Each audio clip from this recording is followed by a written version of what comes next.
Friends, ಇದುವರೆಗೂ ನೀವು ನಮ್ಮ ಚಾನಲ್ಗೆ ಸಬ್ಸ್ಕ್ರೈಬ್ ಮಾಡಿಲ್ಲ ಅಂದರೆ ನಮ್ಮ ವಿಡಿಯೋ ಕೆಳಗಡೆ ಕಾಣೋ ಪ್ರಜಾಧರ್ಮ ನ್ಯೂಸ್ಗೆ ಸ್ವಾಗತ. ಶ್ರೀನಿವಾಸಪುರ ಸುದ್ದಿ. ಶ್ರೀನಿವಾಸಪುರ ತಾಲೂಕು ಹಾಗೂ ಮುಳಬಾಗಿಲು ತಾಲೂಕು ಸೇರಿ ಶ್ರೀನಿವಾಸಪುರ ಪಟ್ಟಣದ ಸರ್ಕಾರಿ ನೌಕರರ ಭವನದಲ್ಲಿ ಟೊಮೊಟೊ ಬೆಳೆ ಕೀಟ ಹಾಗೂ ರೋಗ ನಿಯಂತ್ರಣದ ಬಗ್ಗೆ ರೈತರಿಗೆ ತರಬೇತಿ ಕಾರ್ಯಕ್ರಮ ಎಫ್ಎಂಸಿ ಕಂಪನಿ ವತಿಯಿಂದ ನಡೆಸಲಾಯಿತು.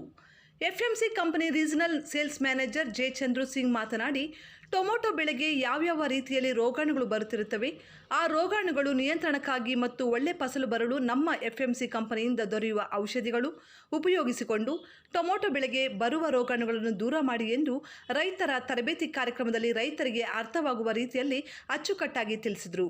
ಹಾಗೆಯೇ ಈ ರೈತರ ತರಬೇತಿ ಕಾರ್ಯಕ್ರಮದಲ್ಲಿ ಹೆಚ್ಚಿನ ಸಂಖ್ಯೆಯಲ್ಲಿ ರೈತರು ಭಾಗವಹಿಸಿದರು. ರೈತರಿಗೆ ಎಂಎಫ್ಸಿ ಕಂಪನಿಯಿಂದ 3 ಜನ ರೈತರಿಗೆ ಲಕ್ಕಿ ಡಿಪ್ನಲ್ಲಿ ಗಿಫ್ಟ್ಗಳು ನೀಡಲಾಯಿತು. ಈ ಸಂದರ್ಭದಲ್ಲಿ ಅಕ್ಷತಾ ಆಗ್ರೋವೇಟ್ ಏಜೆನ್ಸಿ ಹಾಗೂ ಮಾಲೀಕರಾದ Vikram, FMC company MTE Girish, STO Chandrashekhar, MDO Narasimhamurthy, CK ಹಾಗೂ ಮುಳುಬಾಗಿಲು ನಾಗೇಂದ್ರ ಎಂಡಿಒ ಹಾಗೂ ಎಂಡಿಒಗಳಾದ ಕೆಎಸ್ ರೆಡ್ಡಪ್ಪ, ಕೃಷ್ಣಮೂರ್ತಿ, ಅರುಣ್ ಕುಮಾರ್ ಹಾಗೂ ಸಿಬ್ಬಂದಿ ರೈತರು ಭಾಗವಹಿಸಿದರು. ಈ ಸಂದರ್ಭದಲ್ಲಿ ಸ್ಯಾನಿಟೈಸರ್, ಮಾಸ್ಕ್, ಥರ್ಮಲ್ ಸ್ಕ್ಯಾನರ್ ಕಾರ್ಯಕ್ರಮಕ್ಕೆ ಬರುವ ರೈತರಿಗೆ ಏರ್ಪಡಿಸಿದರು. ಹಾಗೆಯೇ ಎಫ್ಎಂಸಿ ಕಂಪನಿಯಿಂದ ಏರ್ಪಡಿಸಿದ್ದ ರೈತರ ತರಬೇತಿ ಕಾರ್ಯಕ್ರಮ ಯಶಸ್ವಿಯಾಗಿ ನಡೆಯಿತು. ವರದಿ ಎನ್ಎಸ್ ಮೂರ್ತಿ, ಪ್ರಜಾಧರ್ಮ ನ್ಯೂಸ್.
Studio.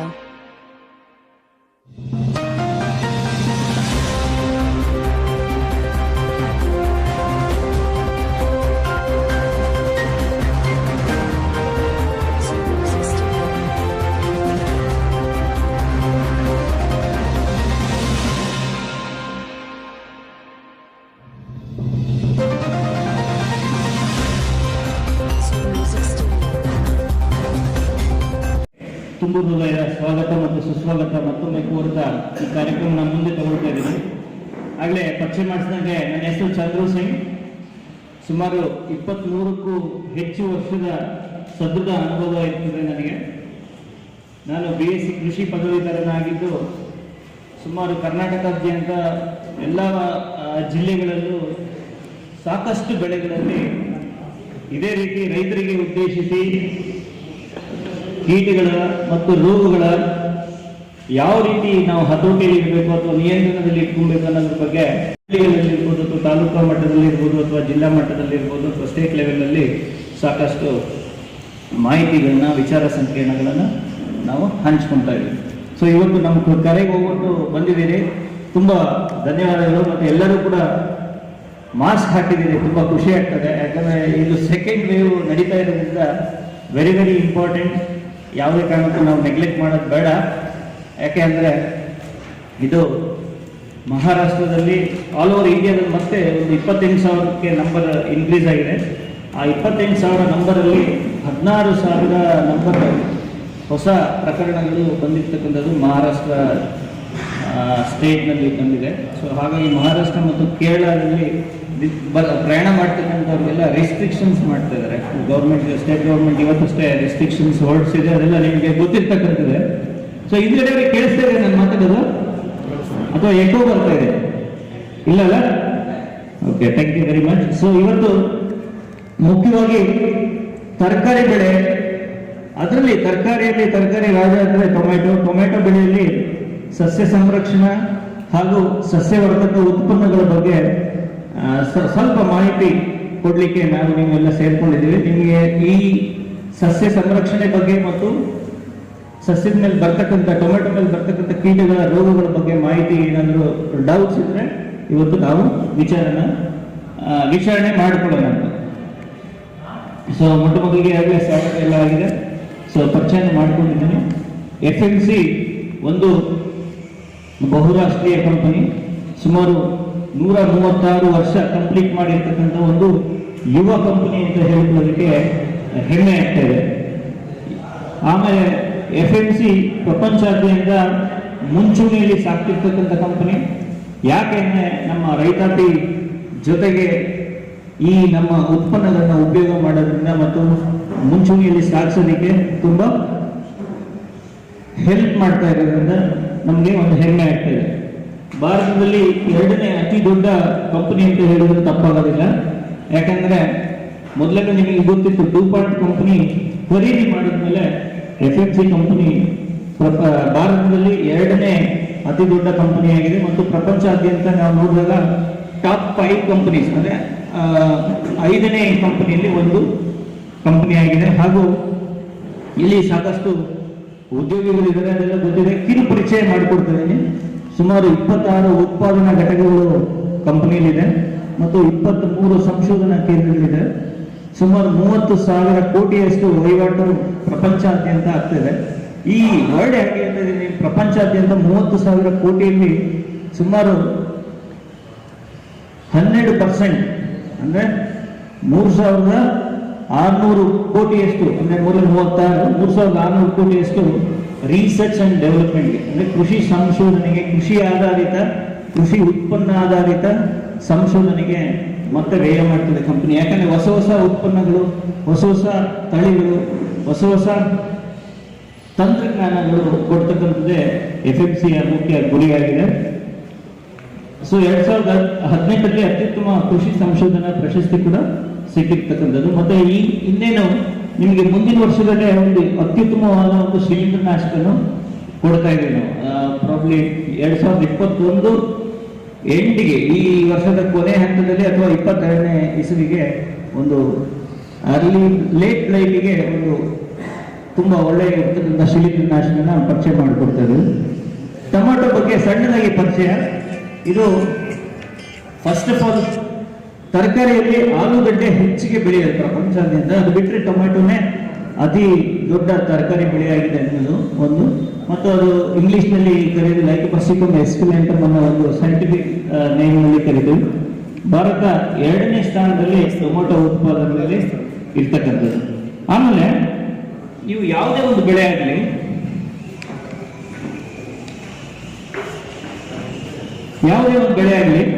ಬೆಳೆಯಲ್ಲಿ ನಿಮಗೆ ಬರ್ತಕ್ಕಂಥ ತೊಂದರೆಗಳು, ಸಮಸ್ಯೆಗಳು, ರೈತರಿಗೆ ಸಮಸ್ಯೆ ಏನು ಬರ್ತದೆ, ಯಾವುದೇ ಒಂದು ರೈತಾಪಿ ಒಂದು ಬೆಳೆ ಮಾಡಬೇಕಂದ್ರೆ ಈ 4 ಸಮಸ್ಯೆ ಎದ್ದು ಕಾಣ್ತದೆ. ಮೊದಲು ಕಳೆಗಳ ಸಮಸ್ಯೆ, ಆಮೇಲೆ ಕೀಟಗಳ ಬಾಧೆ, ರೋಗಗಳ ಬಾಧೆ ಹಾಗೂ ಪೋಷಕಾಂಶಗಳ ಕೊರತೆಯಿಂದ ನಮಗೆ ನಾವು ಪಡಿತಾ ಇರ್ತಕ್ಕಂಥ ಇಳುವರಿಯಲ್ಲಿ ಕುಂಠಿತ ಆಗ್ತದೆ. ಇದೆಲ್ಲರಿಗೂ ಗೊತ್ತಿರ್ತಕ್ಕಂಥದ್ದೇ.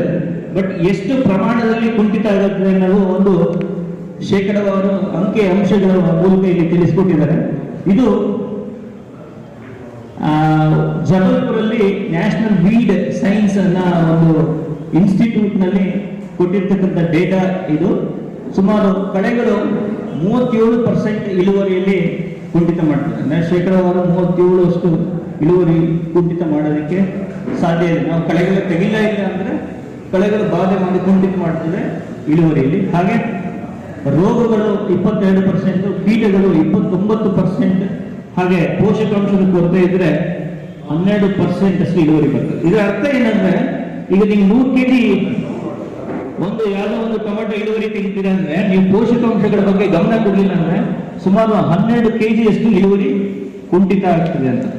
ಸೊ ಹಾಗೆ ಇನ್ಸೆಕ್ಟಿಸೈಡ್ ಅಂದ್ರೆ ಇನ್ಸೆಕ್ಟ್ಸ್, ಕೀಟಗಳು, ಸೇರ ಕೀಟಗಳಿರ್ಬೋದು, ಕಚ್ಚು ತಿನ್ನ ಕೀಟಗಳಿರ್ಬೋದು, ಈ ಕೀಟಗಳು ಬಾಧೆ ಮಾಡೋದ್ರಿಂದ ಸುಮಾರು 29 kg ಅಷ್ಟು ಇಳುವರಿಯಲ್ಲಿ ನಷ್ಟ ಆಗ್ತದೆ. ಸೊ ಅದೇ ಈ ತಂತ್ರಜ್ಞಾನ ಅಂದ್ರೆ ಏನು, ನೀವು ರೋಗಗಳು, ಹುಳುಗಳು ಹತೋಟಿಯಲ್ಲಿ ಅಥವಾ ನಿಯಂತ್ರಣದಲ್ಲಿ ಇಟ್ಟುಕೊಂಡು ಸರಿಯಾದ ಪ್ರಮಾಣದಲ್ಲಿ ಪೋಷಕಾಂಶಗಳು ಕೊಡ್ತಾ ನೀವು ಕರೆಕ್ಟಾಗಿ ಟೆಕ್ನಿಕಲ್ ಆಗಿ ಮಾಡಿದ್ರೆ ಇಳುವರಿನ ನೀವು ವೃದ್ಧಿಗೊಳಿಸ್ಕೋಬಹುದು, ಅಥವಾ ಇಳುವರಿಯಲ್ಲಿ ನಿಮ್ಗೆ ಆಗ್ತಿರ್ತಕ್ಕಂಥ ನಷ್ಟನ ತಡಿಬಹುದು ಅನ್ನೋದು ಇಲ್ಲಿ ಒಂದು ತಂತ್ರಜ್ಞಾನ, ಒಂದು ಮಾಹಿತಿ. ಈಗ ಟೊಮೆಟೊ ಬೆಳೆಗೆ ನಾವು ನೋಡಿದಾಗ ಮುಖ್ಯವಾಗಿ ಮೇಜರ್ ಆಗಿ ಬರ್ತಕ್ಕಂಥದ್ದು ಕೀಟಗಳು. ಫಸ್ಟ್ ಕೀಟಗಳು, ಆಮೇಲೆ ರೋಗಗಳು, ಆಮೇಲೆ ಪೋಷಕಾಂಶ ಕೊಡ್ತೀವಿ. ಯಾವ್ಯಾವ ಕೀಟಗಳು ಬಾಧೆ ಮಾಡ್ತದೆ ಟೊಮೆಟೊಗೆ ಅನ್ನೋದು ನೋಡಕ್ ಬಂದಾಗ ನಾವು ಮೊಟ್ಟ ಮೊದಲಿಗೆ ಟೊಮೆಟೊದಲ್ಲಿ ಹೆಚ್ಚಿಗೆ ಬಾಧೆ ಮಾಡ್ತಕ್ಕಂಥದ್ದು ಕಾಯಿ ಕೊರಕ. ಟೊಮೆಟೊ ಕಾಯಿ ಕೊರಕ, ಅದಕ್ಕೆ ಹೀಲಿಯೋಟಿಸ್ ಅಥವಾ ಹೆಲಿಕೋ ಆಮಿಜನ ಅಂತ ಇಂಗ್ಲಿಷ್ನಲ್ಲಿ ಹೇಳ್ತೀವಿ. ಸೊ ಅದ್ರ ಬಾಧೆ ನಿಮಗೆಲ್ಲ ಗೊತ್ತಿದೆ. ಹಸುಳ ಅಂತ ಹೇಳ್ತೀವಿ ನಾವೆಲ್ಲ ಸಾಮಾನ್ಯವಾಗಿ. ಹಸುಳ ಎಲೆಗಳು ತಿಂತದೆ, ಹೂವು ತಿಂತದೆ, ಜೊತೆಗೆ ಟೊಮೆಟೊ ಹಣ್ಣು ಆದ್ಮೇಲೆ ಅಥವಾ ಕಾಯಿ ಇದ್ದಾಗ ಕಾಯಿನೂ ಕೂಡ ಕೊರೀತದೆ. ಸೊ ಈ ರೀತಿ ಬಾಧೆ ಮಾಡ್ತದೆ. ಮತ್ತು ರಂಗೋಲಿ ಹುಳ ನಿಮಗೆ ಗೊತ್ತಿರ್ತಕ್ಕಂಥದ್ದು ಲಿರಿಯೋಮೈಸಾ ಟ್ರೈಫೋಲಿಯೈ ಅಂತ ಇಂಗ್ಲಿಷ್ನಲ್ಲಿ ಅದು ಸೈಂಟಿಫಿಕ್ ನೇಮು. ಸೊ ಇದು ರಂಗೋಲಿ ಹುಳ ಅಂತಾರೆ, ಅಥವಾ ಈ ಕಡೆ ಬರೆ ರೋಗ ಅಂತಾನು ಹೇಳ್ಬೋದು. ಆಡು ಭಾಷೆಯಲ್ಲಿ ಒಂದೊಂದ್ ಕಡೆ ಒಂದೊಂದು ಹೇಳ್ತಾರೆ. ಎಲೆ ರೋಗ, ಗೆರೆ ರೋಗ, ಒಂದೊಂದ್ ಕಡೆ ಒಂದೊಂದು ತರ ಹೇಳ್ತಾರೆ. ಸೊ ಈ ರಂಗೋಲಿ ಹುಳ ಏನ್ ಮಾಡ್ತದಂದ್ರೆ ಎಲೆಯ ಪತ್ರ ಹರಿತು ಏನಿರ್ತದೋ ಅದನ್ನೆಲ್ಲ ಹೀರ್ಕೊಂಡ್ಬಿಡ್ತದೆ, ಲೀಫ್ ಮೈನ್ ಮಾಡ್ತದೆ. ಈ ಗೋಲ್ಡ್ ಮೈನ್ ಇವೆಲ್ಲ ಗೊತ್ತಲ್ಲ ನಮ್ಗೆ, KGF ಗೋಲ್ಡ್ ಮೈನ್ಸ್ ಇದೆ, ಅಲ್ಲೇನ್ ಮಾಡ್ತಿದ್ರು, ಮೈನಿಂಗ್ ಮಾಡಿದಾಗ ಗೋಲ್ಡ್ ತೆಗಿತಿದ್ರು. ಹಂಗೆ ಈ ಕೀಟ ಮೈನ್ ಮಾಡ್ತದೆ, ಅಂದ್ರೆ ಕೆರೆದು ಹಸಿರು ಭಾಗ ತಿಂದಾಕ್ತದೆ. ಹಸಿರು ಭಾಗ ಇಂಪಾರ್ಟೆಂಟ್. ಯಾಕೆ? ಪತ್ರ ಹರಿತು ಯಾವುದೇ ಬೆಳೆಗೆ ಬೇಕಿರ್ತಕ್ಕಂಥದ್ದು ದ್ಯುತಿ ಸಂಶ್ಲೇಷಣೆ ಕ್ರಿಯೆ ಆಗಬೇಕು. ಎಲ್ಲರೂ ಸಾಕಷ್ಟು ಸೈನ್ಸ್ ಗ್ರಾಜ್ಯುಯೇಟ್ಸ್ ಇದ್ದೀರಿ, ಗೊತ್ತಿರ್ತದೆ ಮಾಹಿತಿ, ಏನಕ್ಕೆ ಹಸಿರು ಅಂಶ ಬೇಕು ಬೆಳೆಗೆ. ದ್ಯುತಿ ಸಂಶ್ಲೇಷಣೆ ಕ್ರಿಯೆ ಕಡಿಮೆ ಆಗಿಬಿಡ್ತದೆ, ರಂಗೋಲಿ ಹುಳ ಜಾಸ್ತಿ ಆದರೆ ಅಲ್ಲಿ ನಿಮಗೆ ಇಳುವರಿಯಲ್ಲಿ ಕುಂಠಿತ ಆಗ್ತದೆ. ಹಾಗೆ ಸ್ಪೋಡಾಪ್ಟರ ಲಿಟುರಾ ಅಥವಾ ಸ್ಪೋಡಾಪ್ಟರ ಎಕ್ಸಿಗಿವಾ ಅಂತ 2 ತರ ಬರ್ತದೆ. ಇಲ್ಲಿ ಲದ್ದಿ ಹುಳ ಅಥವಾ ರಬ್ಬರ್ ಹುಳ ಅಂತ ಹೇಳ್ತೀವಿ. ಇದು ಮೆಣಸಿನಕಾಯಲ್ಲಿ ಹೆಚ್ಚಿಗೆ. ನಾನು ಟೊಮೆಟೊ ಜೊತೆಗೆ ಮೆಣಸಿನಕಾಯನ್ನು ಬೆಳಿತೀರಿ, ಹಂಗಾಗಿ ಮಿಕ್ಸ್ ಮಾಡಿ ಹೇಳ್ತೀನಿ. ಸೊ ತರಕಾರಿ ತರನೇ ಮಾತಾಡ್ತೀನಿ. ಏನಾದ್ರು ಡೌಟ್ಸ್ ಇದ್ರೆ ಕೇಳ್ಬೋದು. ಸ್ಪೋಡಾಪ್ಟರ ಲಿಟುರಾ ಅನ್ನೋದು ಲದ್ದಿ ಹುಳ ಅಂತ ಹೇಳ್ತೀವಿ. ಎಕ್ಸಿಗಿವಾ ಬರ್ತಕ್ಕಂಥದ್ದು ಮೆಣಸಿನ ಗಿಡದಲ್ಲಿ ಮಾತ್ರ ಬರ್ತದೆ, ರಬ್ಬರ್ ಹುಳ ಅಂತ ಹೇಳ್ತೀವಿ ಅಥವಾ ಎಕ್ಸಿಗಿವಾ ಅಂತ ಹೇಳ್ತೀವಿ. ಮತ್ತು ಇದೆಲ್ಲ ಕೊರೆದು ತಿಂತಕ್ಕಂಥ ಹುಳುಗಳಾದ್ರೆ ರಸಹೀರೋ ಕೀಟಗಳು, ಆರಂಭಿಕ ಹಂತದಲ್ಲಿ ರಸಹೀರೋ ಕೀಟಗಳು ಸಾಕಷ್ಟು ಬಾಧೆ ಮಾಡ್ತದೆ. ಅದರಲ್ಲಿ ಥ್ರಿಪ್ಸ್ ಇರ್ಬೋದು, ವೈಟ್ ಫ್ಲೈಸ್ ಇರ್ಬೋದು, ಏಫಿಡ್ಸ್ ಇರ್ಬೋದು, ಅಥವಾ ಕೀಟಗಳಲ್ಲದೆ ಇನ್ನೊಂದು ಜಾತಿ ನುಷಿ ಜಾತಿಗೆ ಸೇರಿರ್ತಕ್ಕಂಥ ಮೈಟ್ಸ್ ಇರ್ಬೋದು. ಕೆಂಪು ಜೇಡ ಅಂತ ಹೇಳ್ತೀರಿ, ರೆಡ್ ಮೈಟ್ಸ್ ಅಂತ ಹೇಳ್ತೀರಿ. ಕೆಲವೊಂದ್ಸರಿ ಎಲ್ಲೋ ಮೈಟ್ಸ್ ಮತ್ತು ವೈಟ್ ಮೈಟ್ಸ್ ಚಿಲ್ಲಿಯಲ್ಲಿ ಬರ್ತದೆ. ಮತ್ತು ರೋಸಲ್ಲೂ ಕೂಡ ನಿಮಗೆ ಸಾಕಷ್ಟು ಮೈಟ್ಸ್ಗಳ ಪ್ರಾಬ್ಲಮ್ ಇರ್ತದೆ. ಹಾಗೆ ಮೀಲಿ ಬಗ್ಸ್ ಕೂಡ ಪ್ರಾಬ್ಲಮ್ ಇದೆ. ಅತ್ಯಂತ ಹೆಚ್ಚಿಗೆ ಬಾಧೆ ಕೊಡ್ತಿರ್ತಕ್ಕಂಥದ್ದು ಈಗ ಕೋಲಾರ ಜಿಲ್ಲೆ, ಸುತ್ತಮುತ್ತಲ ಚಿಕ್ಕಬಳ್ಳಾಪುರ ಜಿಲ್ಲೆಯಲ್ಲಿ ಯಾವ ಹುಳ? ಉಜಿ ಅಂತ ಹೇಳ್ತಿರಲ್ಲ, ಅದಕ್ಕೆ ಟೊಮೆಟೊ ಪಿನ್ ವರ್ಮ್ ಅಂತ ಹೇಳ್ತಾರೆ, ಅಥವಾ ಟೊಮೆಟೊ ಲೀಫ್ ಮೈನರ್ ಅಂತಲೂ ಕೂಡ ಹೇಳ್ತಾರೆ. ಕ್ಯೂಟಾ ಅಬ್ಸಲ್ಯೂಟಾ ಅದು ಕೂಡ ಒಂದು ಪ್ರಮುಖವಾದ ಕೀಟಗಳು. ಸೊ ಇವೆಲ್ಲ ಬಾಧೆ ಮಾಡೋದ್ರಿಂದ ನಿಮ್ಮ ಇಳುವರಿಯಲ್ಲಿ ಕುಂಠಿತ ಆಗ್ತದೆ. ಸೊ ಅದನ್ನ ಯಾವ ರೀತಿ ನಾವು ತಡೆಗಟ್ಟೋಣ ಅನ್ನೋದ್ರ ಬಗ್ಗೆ ತಿಳ್ಕೊಳ್ಳೋಣ. ಅದಕ್ಕಿಂತ ಮುಂಚೆ ಬರ್ತಕ್ಕಂಥ ಟೊಮೆಟೊದಲ್ಲಿ ಬರ್ತಕ್ಕಂಥ ರೋಗಗಳು ಯಾವುದು ಅನ್ನೋದು ಸ್ವಲ್ಪ ತಿಳ್ಕೊಳ್ಳೋಣ. ಮೊದಲಿಗೆ ಸಸಿಮಿಡಿಯಲ್ಲಿ ಡ್ಯಾಂಪಿಂಗ್ ಆಫ್ ಬರ್ತದೆ. ಅದಾದ್ಮೇಲೆ ಅರ್ಲಿ ಬ್ಲೈಟ್ ಅಂತ ಒಂದು ಸ್ಟಾರ್ಟ್ ಆಗ್ತದೆ. ಅರ್ಲಿ ಬ್ಲೈಟ್ ಅಂದ್ರೆ ಮೊದಲಿಗೆ ಅಥವಾ ಆರಂಭಿಕ ಅಂಗಮಾರಿ ರೋಗ ಅಂತ ಹೇಳ್ತೇವೆ ನೀವು. ಆರಂಭಿಕ ಅಂಗಮಾರಿ ರೋಗ ಮತ್ತು ತಡಮಾಡಿ ಬರ್ತಕ್ಕಂಥ ಅಂಗಮಾರಿ ರೋಗ, ಲೇಟ್ ಬ್ಲೈಟ್, ಹಾಗೂ ಬ್ಯಾಕ್ಟೀರಿಯಲ್ ಸ್ಪಾಟ್ಸ್ ಅಥವಾ ಫ್ರೂಟ್ ಕ್ಯಾಂಕರ್, ಕಾಯಿ ಮೇಲೆಲ್ಲ ಕಜ್ಜಿ ಆಗಿರ್ತದೆ, ಅದು ಬ್ಯಾಕ್ಟೀರಿಯಲ್ ಡಿಸೀಸ್. ಜನರಲ್ ಆಗಿ ಬರ್ತಕ್ಕಂಥದ್ದು ರೋಗಗಳು ಶಿಲೀಂಧ್ರದಿಂದ ಬರ್ತದೆ.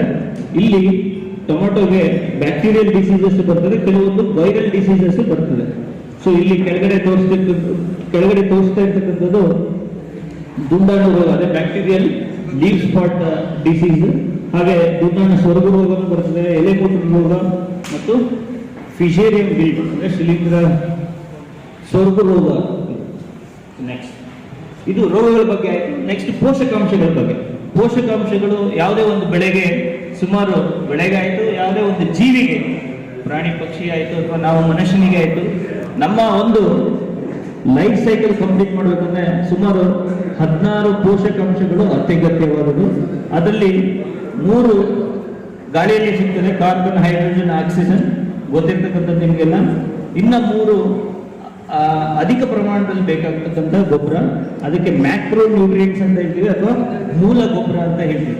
ನೀವು ಹಾಕ್ತಿರಲ್ಲ ಗೊಬ್ಬರ, ಸಾರಜನಕ, ರಂಜಕ, ಪೊಟ್ಯಾಶ್. ಸಾರಜನಕ ಅಂದ್ರೆ ಏನು? ಈ ಸಾರಜನಕ ಕೊರತೆ ಇದ್ರೆ ಯಾವ ರೀತಿ ಎಲೆಗಳು ಎಕ್ಸಿಬಿಟ್ ಮಾಡದೆ ಡೆಫಿಷಿಯನ್ಸಿ, ಕೊರತೆ ಇದ್ದಾಗ ಹಳದಿ ಮಣ್ಣಾಗಿದೆ ಅಂದ್ರೆ ಈ ರೀತಿ ಇಂಟರ್ವೇನಲ್ ಕ್ಲೋರೋಸಿಸ್ ಅಂತ ಹೇಳ್ತೀವಿ. ಮತ್ತು ಮೆಗ್ನೀಷಿಯಂ ಕೊರತೆ ಇದ್ರೆ ಈಗೇನು ಬ್ಯಾಕ್ಟೀರಿಯಲ್ ಸ್ಪೆಕ್ಸಿಗೂ ಮತ್ತು ಮೆಗ್ನೀಷಿಯಂ ಕೊರತೆಗೂ ಒಂದೇ ತರ ಸಿಂಪ್ಟಮ್ಸ್ಗಳು ಕಾಣ್ತದೆ. ಕ್ಯಾಲ್ಸಿಯಂ ಕೊರತೆ ಇದ್ರೆ ಹಣ್ಣಿನ ತಳಭಾಗ ಕಪ್ಪಾಗ್ತದೆ, ಸೊ ಅದು ನೀವು ಗಮನ ಇಟ್ಟಿದ್ದೀರಿ. ಸೊ ಮ್ಯಾಂಗನೀಸ್ ಕೊರತೆ ಇದ್ರೆ ಆ ರೀತಿ. ಸೊ ಇದು ಒಂದು ಪೋಷಕಾಂಶಗಳ ಕೊರತೆ. ಸೊ ಮುಂದಕ್ಕೆ ಸ್ವಲ್ಪ ಸವಿಸ್ತಾರವಾಗಿ ಹೋಗೋಣಂತೆ ಒಂದೊಂದೇ ಹುಳುಗಳ ಬಗ್ಗೆ, ಒಂದೊಂದೇ ರೋಗಗಳ ಬಗ್ಗೆ ಅಥವಾ ಒಂದೊಂದೇ ಉತ್ಪನ್ನದ ಬಗ್ಗೆ ನಾನು ಹೇಳ್ತಾ ಹೋಗ್ತೀನಿ. ಮೊದಲಿಗೆ ಇದೆಲ್ಲ ನಮ್ಮ FMC ಪೋರ್ಟ್ಫೋಲಿಯೋ ಸೊಲ್ಯೂಷನ್ಸ್. ಟೊಮೊಟೊ ಬೆಳೆಯಲ್ಲಿ ನಮ್ಮಲ್ಲಿ ಸಾದರಪಡಿಸ್ತಾ ಇರ್ತಕ್ಕಂಥ ಉತ್ಪನ್ನಗಳು, ಬೆಳೆ ವೃದ್ಧಿಗೊಳಿಸಲಿಕ್ಕೆ ಬೆಳೆ ಸಸ್ಯವರ್ಧಕ ಉತ್ಪನ್ನಗಳು. ಮೊದಲಿಗೆ ನ್ಯೂಟ್ರಿಮ್ಯಾಕ್ಸ್ ಅಂತ ಇದೆ ಮತ್ತು ಜಿನೆಟ್ರಾ ಇದೆ, ಹಾಗೆ ಮಿರಾಕಲ್ 3 ಔಷಧ ಮತ್ತು ಲಿಜೆಂಡ್ ಅನ್ನೋ ಔಷಧ ಕೂಡ ಒಂದು ಪೊಟ್ಯಾಶ್ ಇರ್ತಕ್ಕಂಥ ಒಂದು ಔಷಧ. ಇದು ಬೆಳೆ ಪೋಷಕಾಂಶಗಳು ಮತ್ತು ಬೆಳೆಯ ಸಸ್ಯವರ್ಧಕ ಶಕ್ತಿ ಇರ್ತಕ್ಕಂಥ ಉತ್ಪನ್ನಗಳು 4. ಅದಾದ್ಮೇಲೆ ಬೆನಿವಿಯಾ, ನಿಮ್ಮೆಲ್ಲರಿಗೂ ಚಿರಪರಿಚಿತವಾಗಿರ್ತಕ್ಕಂಥ ಬೆನಿವಿಯಾ ಗೊತ್ತಲ್ವಾ ಎಲ್ಲರಿಗೂ? ಯಾರಿಗೂ ಗೊತ್ತಿಲ್ಲ ದಯವಿಟ್ಟು ಕೈ ಎತ್ಬೋದಾ? ಮೋಸ್ಟ್ಲಿ ಎಲ್ಲರಿಗೂ ಗೊತ್ತಿದೆ ಅಲ್ವಾ?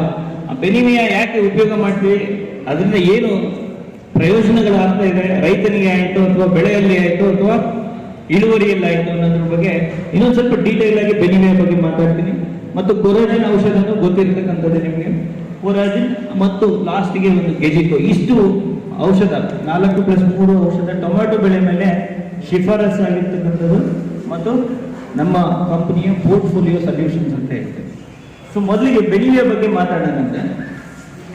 ಬೆನಿವಿಯಾ ಎಲ್ಲರಿಗೂ ಗೊತ್ತಿದೆ. ಏನು ಬೆನಿವಿಯಾ? ಯಾರು ಒಬ್ರು ಹೇಳ್ಬೋದಾ? ಬೆನಿವಿಯಾ ಅಂದ್ರೆ ಏನು? ಒಂದು ತಂತ್ರಜ್ಞಾನ ಅಲ್ವಾ? ಕೀಟ ಹೊಡಿತೀರಾ ನೀವು? ಹೊಡೆಯೋದಿಲ್ಲ. ಆ ಬೆಳೆಯ ಆರಂಭಿಕ ಹಂತದಲ್ಲಿ ಉಪಯೋಗ ಮಾಡತಕ್ಕಂಥ ನವನವೀನ ತಂತ್ರಜ್ಞಾನದ ಉತ್ಕೃಷ್ಟ ಗುಣಮಟ್ಟದ ಅತ್ಯಾಧಿಕ ಇಳುವರಿ ಕೊಡ್ತಕ್ಕಂಥ ಒಂದು ಕೀಟನಾಶಕ ಉತ್ಪನ್ನ. ಏನ್ ಮಾಡ್ತದೆ ಬೆನಿವಿಯಾ? ಬೆಳೆಯಲ್ಲಿ ಆರಂಭಿಕ ಹಂತದಲ್ಲಿ ಬೆನಿವಿಯಾ ಸಿಂಪಡಣೆ ಮಾಡಿದಾಗ ಬೇರೆ ಸದೃಢವಾಗಿ ಭದ್ರ ಬುನಾದಿ ಹಾಕಿ ಕೊಡುತ್ತ ಒಂದು ಸೊಕ್ಕಿನಲ್ಲಿ ಬೆಳೀತಕ್ಕಂಥ ಬೆಳೆ ಮಾಡಿ ಹೆಚ್ಚಿಗೆ ಕೆಳಗಡೆಯನ್ನೇ ರೊಂಬೆ ಕೊಂಬೆಗಳು ಹೆಚ್ಚಿಗೆ ಮಾಡಿ ಎಲೆ ಎಲ್ಲ ಅಗಲವಾಗಿ ಹಸಿರಾಗಿ ಆರೋಗ್ಯಭರಿತವಾಗಿ ಸದೃಢವಾಗಿ ಸೊಕ್ಕಿನಲ್ಲಿ ಬೆಳೆದು ಹೆಚ್ಚಿಗೆ ಹೂ ಬಿಡಿಸಿ ಆ ಹೂವು ಏಕ ಪ್ರಕಾರದಲ್ಲಿ ಕಾಯಿ ಕಚ್ಚಂಗೆ ಮಾಡಿ ಆ ಕಾಯಿಗಳು ಏಕ ಪ್ರಕಾರದಲ್ಲಿ ಹಣ್ಣಾಗ್ಲಿಕ್ಕೆ ಹೆಲ್ಪ್ ಮಾಡ್ತಕ್ಕಂಥ ಒಂದು ತಂತ್ರಜ್ಞಾನನೇ ಬೆನಿವಿಯಾ. ಮೊದಲಿಗೆ ಆರಂಭಿಕ ಹಂತದಲ್ಲಿ ಸಿಂಪಡಣೆ ಮಾಡೋದು, ಬಟ್ ಇಳುವರಿ ನಂಬಲು ಅಸಾಧ್ಯವಾದ ಇಳುವರಿ ಕೊಡ್ತಕ್ಕಂಥದ್ದು ಬೆನಿವಿಯಾ. ಏನ್ ಸರ್? ಅಡಿಪಾಯ ಭದ್ರ ಬುನಾದಿ ಹಾಕಿಕೊಡ್ತದೆ. ಅಡಿಪಾಯ ಚೆನ್ನಾಗಿ ಹಾಕೊಡಿ. ಈ ಮನೆಗೆ ನಾವು ಅಡಿಪಾಯ ಹೆಂಗ್ ಹಾಕೊಡ್ತೀವೋ ಆ ರೀತಿ ಆರಂಭಿಕ ಹಂತದಲ್ಲಿ ಉಪಯೋಗ ಮಾಡ್ತಕ್ಕಂಥ ಒಂದು ಅದ್ಭುತವಾದ ಕೀಟನಾಶಕ ಅಂತ ಹೇಳಿದ್ರೆ ತಪ್ಪಾಗಲ್ಲ. ಯಾಕಂದ್ರೆ ಅದರ ರೇಟ್ ನಿಮ್ಗೆಲ್ಲ ಗೊತ್ತಿದೆ. ಆದ್ರೂ ಕೂಡ ರೈತರು ರಿಪೀಟೆಡ್ ಆಗಿ ಯಾಕೆ ಯೂಸ್ ಮಾಡ್ತಾರೆ ಅಂದ್ರೆ ಅದರಲ್ಲಿ ಪ್ರಯೋಜನಗಳು ಕಂಡಿಟ್ಕೊಂಡಿದ್ದಾರೆ. ಏನ್ ಪ್ರಯೋಜನಗಳು? ಈ ಉತ್ಪನ್ನದ ಬಗ್ಗೆ, ಬೆನಿವಿಯಾ ಉತ್ಪನ್ನದ ಬಗ್ಗೆ ಒಂದಿಷ್ಟು ತಾಂತ್ರಿಕ ಮಾಹಿತಿಗಳಿದೆ, ಅದನ್ನ ತಿಳ್ಕೊಳ್ಳೋಣ ಮುಂಚೆ. ಸೊ ವರ್ಲ್ಡ್ ಕ್ಲಾಸ್ ಟೆಕ್ನಾಲಜಿ ಅಂದ್ರೆ ಹೇಳಿದೆ ನಾನು ಆಗ್ಲೇ, ವರ್ಲ್ಡ್ ಕ್ಲಾಸ್ ತಂತ್ರಜ್ಞಾನ ಒಂದೊಂದೇ ಏನನ್ನೋದು ನಾವು ತಿಳ್ಕೊಳ್ಳೋಣ. ಈ ತಂತ್ರಜ್ಞಾನ ಸೈಜಪೀರ್ ಅನ್ನೋ ಒಂದು ತಂತ್ರಜ್ಞಾನದಿಂದ ತಯಾರಿಸಲಾಗಿರ್ತಕ್ಕಂಥ ಒಂದು ರಾಸಾಯನಿಕ ಸಕ್ರಿಯ ಘಟಕ ಬೆನಿವಿಯಾ. ಇದು ಕೀಟದ ಸ್ನಾಯುಗಳ ಮೇಲೆ, ಮಾಂಸಖಂಡಗಳ ಮೇಲೆ ಕೆಲಸ ಮಾಡ್ತಕ್ಕಂಥ ಒಂದು ಔಷಧ. ಇಷ್ಟು ದಿನ ಬೆನಿವಿಯಾ ಅಥವಾ ಕೊರಾಜಿನ್ ಬರೋದಕ್ಕಿಂತ ಹಿಂದ್ಗಡೆ ಇರ್ತಕ್ಕಂಥ ಔಷಧಗಳೆಲ್ಲ ಕೀಟಗಳ ಉಸಿರಾಟನ ತೊಂದರೆ ಮಾಡಿ ಅಥವಾ ನರಮಂಡಲದ ಮೇಲೆ ಕೆಲಸ ಮಾಡ್ತಾ ಇತ್ತು. ಈ ಔಷಧ ಕೊರಾಜಿನ್ ಅಥವಾ ಬೆನಿವಿಯಾ ಏನೇ ಔಷಧ ನಾವು 2008ರಲ್ಲಿ ಲಾಂಚ್ ಮಾಡಿದ್ರು, ಆವಾಗಿಂದ ಇದು ಹುಳದ ಮಾಂಸಖಂಡಗಳ ಮೇಲೆ ಕೆಲಸ ಮಾಡ್ತಕ್ಕಂಥ ಒಂದು ಉತ್ಪನ್ನ. ಹೆಂಗೆ ಅಂದರೆ ಸಳಕೊಡದು, ಈಗ ಪ್ಯಾರಲಿಸಿಸ್ ಹೊಡೆಯುತ್ತಲ್ಲ ಆ ರೀತಿ ಹುಳದ ಮಾಂಸಖಂಡಗಳು ಬತ್ತಿಸ್ಬಿಡ್ತದೆ. ನಾನು ಕರೆಕ್ಟಾಗಿ ಹೇಳ್ತಾ ಇದ್ದೀನಿ, ಮತ್ತೆ ಒಂದ್ಸರಿ ನೆನ್ಪಿಡಿ. ಹುಳುಗಳ ಮಾಂಸಖಂಡಗಳ ಮೇಲೆ ಮಾತ್ರ ಕೆಲಸ ಮಾಡ್ತದೆ, ಮನುಷ್ಯನ ಮಾಂಸಖಂಡಗಳ ಮೇಲೆ ಕೆಲಸ ಮಾಡಲ್ಲ. Very very important. ಯಾಕಂದ್ರೆ ಈಗ ಒಂದ್ ಕಡೆ ನಾವು ಕೀಟಗಳನ್ನ ಕೊಲ್ಲಬೇಕು, ಜೊತೆಗೆ ಮನುಷ್ಯರಿಗೆ ಆಯ್ತು ಅಥವಾ ಬೇರೆ ಪ್ರಾಣಿ ಪಕ್ಷಿಗಳಿಗೆ ಅಥವಾ ರೈತನ ಮಿತ್ರ ಕೀಟಗಳಿಗೆ, ಮಿತ್ರ ಜೀವಿಗಳಿಗೆ, ಇತರೆ ಜೀವಜಂತುಗಳಿಗೆ, ಮೀನು, ಕಪ್ಪೆ, ಹಾವು ಇವಕ್ಕೆಲ್ಲ ತೊಂದರೆ ಆಗ್ಬಾರ್ದು. ಸೊ ಅದನ್ನ ಮನಸ್ಸಲ್ಲಿ ಇಟ್ಕೊಂಡು ಆ ತಂತ್ರಜ್ಞಾನದಲ್ಲಿ ಕಂಡುಹಿಡಿದಿರ್ತಕ್ಕಂಥದ್ದು ಬೆನಿವಿಯ. ಅದಕ್ಕೆ ಹೇಳೋದು ವರ್ಲ್ಡ್ ಕ್ಲಾಸ್ ಟೆಕ್ನಾಲಜಿ. ಇದು ಒಂದು ಕ್ರಾಸ್ ಸ್ಪೆಕ್ಟ್ರಮ್ ಕ್ರಿಯೆ ಹೊಂದಿರತಕ್ಕಂಥ ಒಂದು ಕೀಟನಾಶಕ. ಕ್ರಾಸ್ ಸ್ಪೆಕ್ಟ್ರಮ್ ಅಂದ್ರೆ ಇಷ್ಟು ದಿನ ನಮ್ಮ ಹತ್ರ ಇದ್ದಿದ್ದ ಔಷಧೋತ್ಪನ್ನಗಳು ಬೆನಿವಿಯ ಬರೋದಕ್ಕಿಂತ ಮುಂಚೆ, ಈ ಕೊರಾಜಿನ್ ತಗೊಂಡ್ರೆ ಬರೀ ಕಚ್ಚು ತಿನ್ನ ಹುಳ, ಕೊರೆದು ತಿಂತಕ್ಕಂಥ ಹುಳ, ಹಸಿರು ಹುಳ, ರಬ್ಬರ್ ಹುಳ, ಕೊಂಡ್ಲಿ ಹುಳ, ಕಂಬಳಿ ಹುಳ, ಲದ್ದಿ ಹುಳ, ಗೇಣಾಕ ಹುಳ, ಈ ಹುಳುಗಳ ಮೇಲೆ ಮಾತ್ರ ಕೆಲಸ ಮಾಡ್ತಿತ್ತು. ಹಾಗೆ ಕೀಟಗಳಲ್ಲಿ ಎರಡು ರೀತಿ ಕೀಟಗಳು, ಒಂದು ರಸಹೀರ ಕೀಟಗಳು ಮತ್ತು ಇನ್ನೊಂದು ಕಚ್ಚು ತಿನ್ನ ಹುಳುಗಳು. ನಾನು ಆಗಲೇ ಮುಂಚೆ ಹೇಳಿದ್ರೆಲ್ಲ ಕಚ್ಚು ತಿನ್ನ ಹುಳುಗಳು ಅಥವಾ ಕೊರೆದು ತಿನ್ನತಕ್ಕಂಥ ಹುಳುಗಳು. ಬೆನಿವಿಯ ಕೊರಾಜಿನ್ ದೊಡ್ಡಣ್ಣ ಅದು. ಬೆನಿವಿಯ ಔಷಧ ಎರಡು ಪ್ರಕಾರದ ಕೀಟಗಳ ಮೇಲೂ ಕೂಡ ನಿಯಂತ್ರಣದಲ್ಲಿ ಇರ್ತಕ್ಕಂಥ ಒಂದು ಆಧುನಿಕ ತಂತ್ರಜ್ಞಾನದ ಒಂದು ಕೀಟನಾಶಕ. ರೈತನ ನಿಶಾನೆ ಹಸಿರು ಅಂದ್ರೆ ಸೇಫ್ ಅಂತ ನಿಮಗೆ ಗೊತ್ತಿದೆ. ಹಸಿರು ಎಲ್ಲಿ ಇರ್ತದೋ ಅಲ್ಲಿ ಸುರಕ್ಷತೆ ಅಂತ. ಸೊ ಈ ಎಲ್ಲ ಔಷಧ ಉತ್ಪನ್ನಗಳಿಗೂ, ಒಂದೊಂದು ಔಷಧ ಉತ್ಪನ್ನಗಳಿಗೂ ಈ ರೀತಿ ಒಂದು ತ್ರಿಭುಜಾಕಾರದ ಬಣ್ಣ ಕೊಟ್ಟಿರ್ತಾರೆ. ಕೆಂಪು, ಹಳದಿ, ನೀಲಿ, ಹಸಿರು. ಹಸಿರು ಅಂದ್ರೆ ತುಂಬಾ ಸುರಕ್ಷತೆಯಾಗಿದೆ. ಯಾಕೆ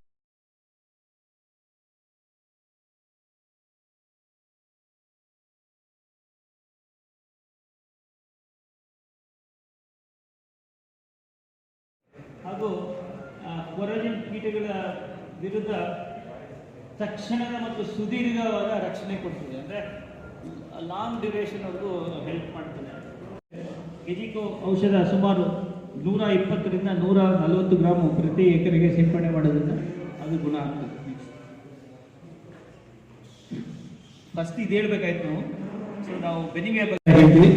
ಈ ಶಿಲೀಂಧ್ರ 25% ಮೈಕ್ರೋರೈಸಾ ಅನ್ನೋ ಒಂದು ಶಿಲೀಂಧ್ರ ಇರ್ತದೆ. ಜೊತೆಗೆ ಅಮಿನೋ ಆಸಿಡ್, ಹ್ಯೂಮಿಕ್ ಆಸಿಡ್ ಮತ್ತು ಆಸ್ಕಾರ್ಬಿಕ್ ಆಸಿಡ್, ಇವೆಲ್ಲ ಅಮಿನೋ ಅಂದ್ರೆ ಪ್ರೋಟೀನ್ ಸಿಂಥೆಸಿಸ್. ಸಾವಯವ ಉತ್ಪನ್ನ ಸಮುದ್ರದಲ್ಲಿ ಇರ್ತಕ್ಕಂಥ ಕಳೆಯಲ್ಲಿ ತಯಾರು ಮಾಡಿರ್ತಕ್ಕಂಥ ಒಂದು ಮೈಕ್ರೋರೈಸಲ್ ಶಿಲೀಂಧ್ರ ಮಾಡೋದ್ರಿಂದ ನಿಮಗೆ ಎಲ್ಲೆಲ್ಲಿ ಪೋಷಕಾಂಶಗಳು ಬೆಳೆಗೆ ಸಿಗಲು ಅದನ್ನೆಲ್ಲ ಹಿಡಿದು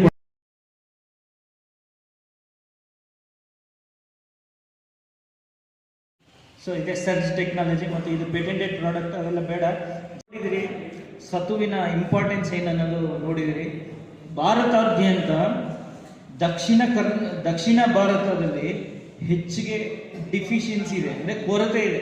ಸತುವಿನ ಕೊರತೆ ಹೆಚ್ಚಿಗೆ ಇದೆ. ನೀವು ಆದಷ್ಟು ಮಣ್ಣಿನಲ್ಲಾರ ಕೊಡಬೇಕು ಅಥವಾ ಮೇಲ್ಗಡೆ ಫೋಲಿಯಾರ್ ಅಂದರೆ ಎಲೆಗಳ ಮುಖಾಂತರ ಉಣಿಸ್ಬೇಕು. ಈ ದಿವಸ ನಮ್ಮ ಶ್ರೀನಿವಾಸಪುರ ತಾಲೂಕಿನಲ್ಲಿ ಇಲ್ಲಿಗೆ FMC ಅಗ್ರಿಕಲ್ಚರ್ ಸೈನ್ಸ್ ಕಂಪನಿ ಅಂತ ಹೇಳ್ಬಿಟ್ಟು FMC ಕಂಪನಿಯವರು ಇಲ್ಲಿಗೆ ಬಂದು ನಮಗೆ ಬೆನಿವಿಯ ಮತ್ತು ಕೊರಾಜಿನ್ನು ಇನ್ನೂ 4-5 ಕಂಪನಿಗಳ ಬಗ್ಗೆ ಸವಿಸ್ತಾರವಾಗಿ ನಮಗೆ ಎಲ್ಲ ವಿಷಯಗಳನ್ನು ತಿಳಿಸ್ಕೊಟ್ಟಿದ್ದಾರೆ. ಅದಕ್ಕೆ ಅವರಿಗೆ ನಮ್ಮ ರೈತರ ಪರವಾಗಿ ಅವರಿಗೆ ಕೃತಜ್ಞತೆಗಳನ್ನು ಅರ್ಪಿಸ್ತಾ ಇದ್ದೀವಿ. ಇದನ್ನ ನಾವು ರೈತರು ಅವರು ಹೇಳಿದಾಗೆ ಉಪಯೋಗಿಸಿಕೊಂಡು ಇನ್ನೂ ಹೆಚ್ಚಿನ ಫಲಿತಾಂಶವನ್ನು ನಾವು ಪಡೆದುಕೊಂಡು ಇನ್ನೂ ಹೆಚ್ಚಿನ ಈ ಕಾರ್ಯಕ್ರಮಗಳನ್ನು ತಾವು ಕಂಪನಿಯವರು ಇನ್ನೂ ನಮ್ಮ ರೈತರ ತೋಟದ ಹತ್ರ ಹೋಗಿ ಇನ್ನೂ ನಮ್ಮ ರೈತರಿಗೆ ಒಳ್ಳೆಯ ಅನುಕೂಲ ಆಗ್ತಕ್ಕಂತಹ ಒಂದು ವ್ಯವಸ್ಥೆಯನ್ನು ಮಾಡಿಕೊಡ್ಬೇಕಾಗಿ ತಮ್ಮಲ್ಲಿ ಮತ್ತೊಂದು ಸಲ ಇವರಿಂದ ವಿನಂತಿ ಮಾಡ್ತೀನಿ. ನಿಮ್ಮ ಅಕಸ್ಮಾತ್ ಕಂಪನಿಗಳಿಂದ ನಮ್ಮ ರೈತರಿಗೆ ಯಾವ ಥರ ಸಲಹೆ ಸೂಚನೆಗಳಿದೆ, ಯಾವ ತರಹ ನಿಮಗೆ ಅನುಕೂಲ ಆಗುತ್ತೆ ಅನ್ನೋದನ್ನ ದಯವಿಟ್ಟು ತೋಟಗಳ ಹತ್ರ ಹೋಗಿ ನಮ್ಮ ರೈತರಿಗೆ ತಿಳಿಸಿ ಅವರಿಗೆ ಒಳ್ಳೆಯ ಒಂದು ಅವಕಾಶವನ್ನು ಮಾಡಿಕೊಡ್ಬೇಕು ಅಂತೇಳಿ ಈ ಕಂಪನಿಯವರಿಗೆ ಹೇಳ್ತಾ ಮಾಡಬೇಕು ಅಂತ ತಮ್ಮಲ್ಲಿ ವಿನಂತಿ ಮಾಡ್ತಾ ಇದ್ದೀವಿ ಸರ್. ಇದೇ ರೀತಿಯಾಗಿ ಇವಾಗ ಇಲ್ಲಿ ನಮ್ಮ ಸೇರ್ತಕ್ಕಂಥ ಎಲ್ಲ ರೈತ ಬಾಂಧವರು ಈ ಬೆನಿವಿಯಾ ಮತ್ತು ಎಲ್ಲ ಕಂಪನಿಗಳ ಜೊತೆ ಸವಿಸ್ತಾರವಾಗಿ ಚರ್ಚೆಯೊಂದಿಗೆ ಇನ್ನ ಅಕಸ್ಮಾತ್ ಏನಾದರೂ ಇದ್ರ ಬಗ್ಗೆ ನಮಗೆ ಸಂಶಯಗಳಿದ್ರೆ ಅವರ ಹತ್ರ ತಿಳಿದುಕೊಂಡು ಈ ಕಂಪನಿಯನ್ನ ನಾವು ಇದು ಮಾಡ್ಕೋಬೇಕು ಅಂತ ಹೇಳುತ್ತಾ ಇಲ್ಲಿ ಕರೆದು ನಮಗೆ ಮಾತಾಡಲು ಅವಕಾಶ ಕೊಟ್ಟ ಸಲ್ಲಿಸ್ತಾ ಇದ್ದೀವಿ. ಯಾಕಂತಂದ್ರೆ ಇಂಥ ಹೊಸ ಹೊಸ ಕಂಪನಿಗಳು ಹೊಸ ವಿಜ್ಞಾನವನ್ನ ತಗೊಂಡು ಇವತ್ತು ರೈತರ ಮಧ್ಯೆ ಬರುವಂತ ಸಂದರ್ಭದಲ್ಲಿ ಯಾವುದಾದ್ರೂ ಒಂದು ಸಂಘಟನೆ ಅಥವಾ ಯಾವುದಾದ್ರೂ ಒಂದು ಪಕ್ಷ ಇಷ್ಟೊಂದು ರೈತರನ್ನ ಒಂದು ಕಡೆ ಸಂಘಟನೆ ಮಾಡಬೇಕಾದ್ರೆ ತುಂಬಾ ಕಷ್ಟಕಾಲವಾದಂತ ಒಂದು ಪರಿಸ್ಥಿತಿಯಲ್ಲಿ ಈ ಒಂದು ವಿಚಾರಗಳನ್ನ ತಿಳ್ಕೊಳ್ಳಿಕ್ಕೆ ಸ್ವಯಂ ಪ್ರೇರಿತವಾಗಿ ನೀವು ಕೂಡ ನಿಮ್ಮ ಹೊಲ ಗದ್ದೆಗಳಲ್ಲಿ ವಿಜ್ಞಾನಿಗಳಾಗಿ ಬೆಳೆಯಲಿಕ್ಕೆ ಈ ಒಂದು ಸುವರ್ಣ ಅವಕಾಶ ಸಿಕ್ಕಿದೆ ಅಂತೇಳಿ ನಾನು ಈ ಒಂದು ಸಂದರ್ಭದಲ್ಲಿ ತಿಳಿಸ್ತಾ ಇದ್ದೇನೆ ಬಂಧುಗಳೇ. ಒಂದಂತೂ ಇವತ್ತು ನಿಮ್ಮ ಮಧ್ಯೆ ಒಂದೆರಡು ವಿಚಾರಗಳನ್ನ ಹಂಚ್ಕೊಳ್ಳಿಕ್ಕೆ ನಾನು ಇವಾಗ ಪ್ರಯತ್ನ ಪಡ್ತೀನಿ. ಯಾಕಂತಂದ್ರೆ ಇಷ್ಟೊತ್ತು ಕೂಡ ಈ ಒಂದು ಕಂಪನಿಗಳ ಬಗ್ಗೆ, ಈ ಒಂದು ರೈತರು ಬೆಳೆಯುವಂತ ಯಾವುದೇ ರೀತಿಯಾದಂತಹ ತರಕಾರಿ ಹಣ್ಣು ಹಂಪಲುಗಳ ಬಗ್ಗೆ ಸವಿಸ್ತಾರವಾಗಿ ಯಾವ್ಯಾವ ಔಷಧಿಗಳನ್ನ ಯಾವ್ಯಾವ ಸಂದರ್ಭದಲ್ಲಿ ನಾವು ಉಪಯೋಗಿಸಬೇಕು ಅಂತಕ್ಕಂಥ ವಿಚಾರಗಳನ್ನ ಮನದಟ್ಟ ಮಾಡಿದ್ದಾರೆ. ಆದ್ರೆ ನಾನು ಅವರಲ್ಲಿ ಒಂದು ವಿನಂತಿ ಮಾಡ್ತಾ ಇದ್ದೀನಿ, ಮತ್ತೆ ನಮ್ಮ ರೈತರಲ್ಲೂ ಕೂಡ ವಿನಂತಿ ಮಾಡ್ತಾ ಇದ್ದೀನಿ. ಯಾಕಂತಂದ್ರೆ ಯಾವುದೇ ಕಂಪನಿ ಹೊಸದಾಗಿ ಬಂದ ತಕ್ಷಣ ಅಥವಾ ಅದು ಮತ್ತಷ್ಟು ಉತ್ಪಾದನೆಯನ್ನ ಹೆಚ್ಚಿಸಿಕೊಳ್ಳಕ್ಕೆ ಅಥವಾ ಮತ್ತಷ್ಟು ಆರ್ಥಿಕತೆಯನ್ನ ಅಭಿವೃದ್ಧಿಪಡಿಸಿಕೊಳ್ಳಕ್ಕೆ ಕಂಪನಿ ಪ್ರಯತ್ನ ಮಾಡ್ತಾ ಹೋಗ್ತದೆ. ಅದೇ ಸಂದರ್ಭದಲ್ಲಿ ಅದರಲ್ಲಿ ಕೆಲಸ ಮಾಡುವಂತವ್ರು ಯಾರೇ ಆಗಿರ್ಬೋದು, ನಿಪುಣರು, ಅವರು ಮತ್ತಷ್ಟು ರೈತರನ್ನ ಆ ಒಂದು ಯಾವ್ಯಾವ ಸಂದರ್ಭದಲ್ಲಿ ಏನೇನು ಕೆಲಸಗಳನ್ನ ಅಭಿವೃದ್ಧಿಯಾಗಿ ಮಾಡ್ಕೋಬೇಕು ಕೃಷಿ ರಂಗದಲ್ಲಿ ಅಂತಕ್ಕಂಥ ವಿಚಾರಗಳನ್ನ ಮತ್ತಷ್ಟು ಗ್ರಾಮೀಣ ಪ್ರದೇಶಕ್ಕೆ ಹೋಗಿ ಆ ಗ್ರಾಮೀಣ ಪ್ರದೇಶದಲ್ಲಿರುವಂತ ರೈತರಿಗೆ ಮನದಟ್ಟು ಮಾಡಿದ್ರೆ ಆವಾಗ ಮತ್ತಷ್ಟು ಅದರ ಪ್ರತಿಫಲ ಸಿಗುತ್ತೆ ಅಂತಕ್ಕಂಥದ್ದು ಒಂದನೇದು. ಎರಡನೇದು, ನಾವು ಕೂಡ ರೈತರು, ನಾನು ಕೂಡ ಒಬ್ಬ ಸಾಮಾನ್ಯ ರೈತನೇ, ಆದ್ರೆ ರೈತರಾಗಿರ್ತಕ್ಕಂಥವ್ರು ನಾವು ವಿಜ್ಞಾನಿಗಳಾಗಬೇಕು ಮೊದಲು. ಈಗ ಅವರೇನೆಲ್ಲ ವಿಚಾರಗಳನ್ನ ನಮ್ಮ ಮಧ್ಯೆ ಹಂಚ್ಕೊಂಡಿದ್ದಾರೆ, ಅವನ್ನ ನೇರವಾಗಿ ಎಕರೆಗಟ್ಟಲೆ ನಾವು ಒಂದು ಪ್ರಯತ್ನ ಮಾಡೋದಲ್ಲ. ನಾವು ಮೊದಲಿಂದ ಏನೆಲ್ಲ ಮಾಡ್ತಾ ಇದೀವಿ ಅದು ಒಂದು ಕಡೆ ಮಾಡಬೇಕು.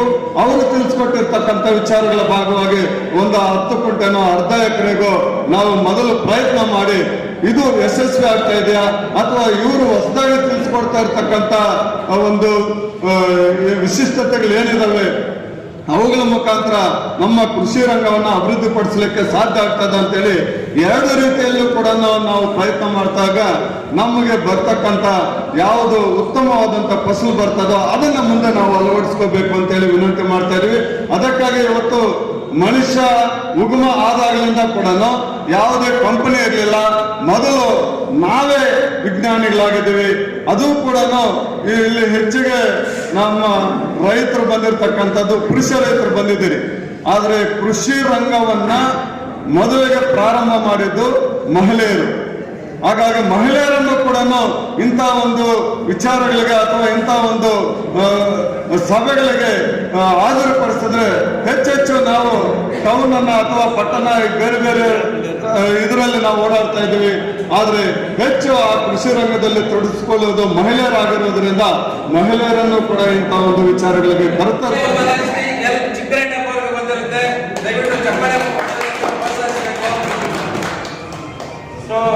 ಕಡೆಯದು ಇನ್ನೊಂದು ವಿಜೇತರು ಯಾರು ಅಂತ ನೋಡೋಣಂತೆ. ಯಾರು ಅದೃಷ್ಟಶಾಲಿಗಳು? SDL 189 189 ಲಕ್ಕಿ ನಂಬರ್ 189 ಇಲ್ಲೇ